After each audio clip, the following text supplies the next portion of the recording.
All right, get your pen and paper ready. We're going to put together a checklist of some money moves you need to make before the end of the year. Lightning strikes and then you're gonna know my name.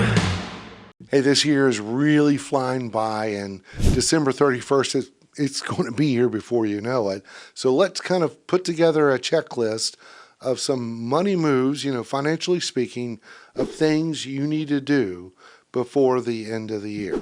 Hey, but first, if we haven't met, my name is Keith Wilson, and I am a financial advisor helping folks just like you with their personal finance journey. And the end of the year is a pretty busy time for me, working with clients, getting their finances in order before the year runs out. So let me share with you what I believe are some top things to check off your list before New Year's Eve, because some money moves have a deadline and it could hurt you if you don't act, like your FSA or flexible spending account. So what I see people do is a lot of people just kind of glaze over their FSA and the money that's in it. And if you have an FSA and you don't use it before the end of the year, you lose it. That money doesn't carry over to the next year like an HSA. So start spending that money in the FSA. So you can spend it on a lot of eligible expenses, things like, Band-Aids or aspirin or cough syrup and a whole lot more. So what I'll do is I've left a link to those eligible expenses in the description below. So check that out and put together your shopping list. Hey, speaking of healthcare, another thing you want to check off your list is review your employee benefits. This is the time of the year when employers will have their enrollment season. So take a hard look at the benefits and the options you have. Now, most premiums, they're going to increase each year, but you should also look at other things. Has the deductible increased? What are the copays? Were there certain benefits reduced or eliminated in your current plan? So weigh that out and consider all your options. All right, next on the list would be your 401k contributions. Did you meet your goal of maxing out your contribution? Maybe you need to up it a little bit before the end of the year. Hey, and if you can't max it out, don't feel bad, because really most people don't do that anyway. But you should at least contribute to the company match. And if you are not, consider adjusting your contribution to take advantage of the company match before the end of the year, because that's free money to you. Now, what I do at the end of the year for my clients is something called tax loss harvesting. All right, what does that mean?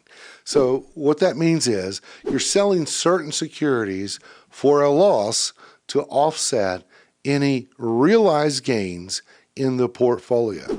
And this is for taxable accounts only, not retirement accounts. So it's really just a strategy that I implement to help reduce capital gains tax. So take a look at your non-retirement accounts and see if there were some realized gains that you can offset with a loss. But be aware of the wash sell rule. So what that means is if you sell a security at a loss and buy that same security or something substantially similar within 30 days, then that loss cannot be deducted.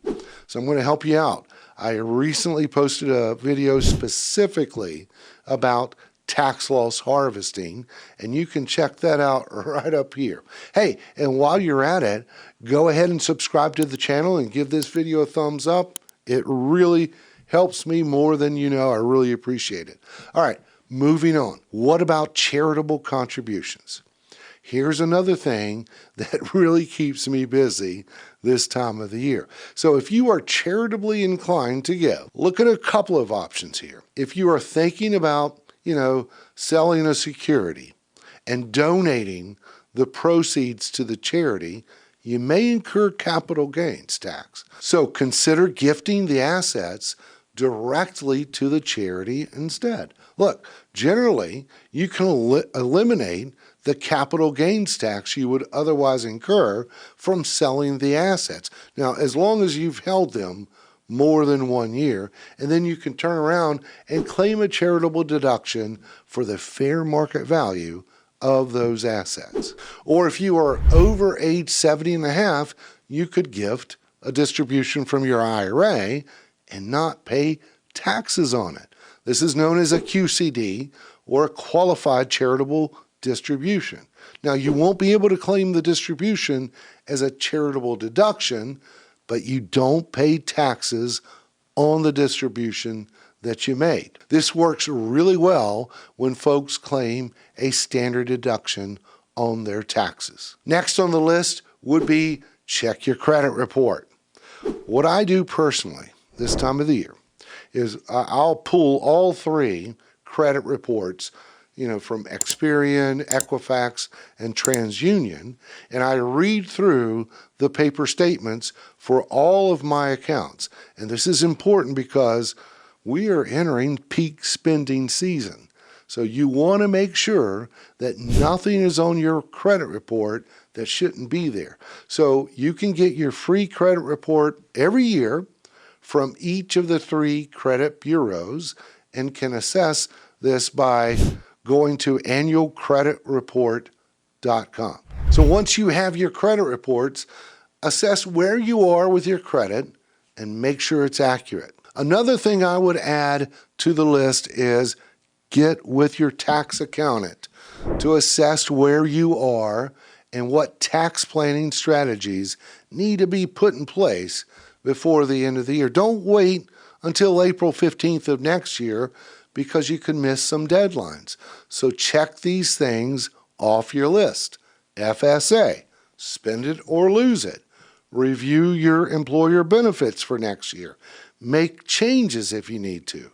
Make sure you're on track with your 401k contributions and at least contribute to the company match. Do some tax loss harvesting in your taxable account to offset any realized gains. Hey, take advantage of donating highly appreciated assets to charity or gifting a distribution from your IRA. Check your credit report for errors and know where you stand.